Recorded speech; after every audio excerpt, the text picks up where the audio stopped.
ज्ञानेश्वरीचा सुगंध जगद्गुरु तुकोबरायच्या अंतःकरणात आला आणि जगद्गुरु तुकोबराय पूर्ण झाले.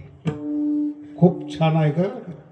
कोणाचा सुगंध आला? तो ज्ञानेश्वर महाराजांचा ज्ञानेश्वरीतला सुगंध आला आणि तुकोबरायांचं आयुष्य बदललं. शेतकरी होते, अगोदर कवी झाले आणि संत झाले. तुम्ही कधी कल्पना करा का 400 वर्षापूर्वी तुम्ही ज्याचा आधार घेऊन जीवन जगता, इंटरनेट, मीडिया, गुगल काहीच नाही, विद्यापीठ, युनिव्हर्सिटी 400 वर्षापूर्वी काहीच नाही, तरी देखील अभंग जन्माला येतात आणि तो अभंगाचा सुगंध 400 वर्ष टिकतो.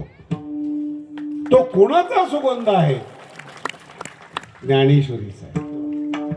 आणि ही तुकोबरायांची विशेषता आहे. मी चांगला आहे असं ते म्हणत नाही, माझ्यात बदल ज्ञानोबारायांनी केला म्हणून सांगतात. ह्याला म्हणतात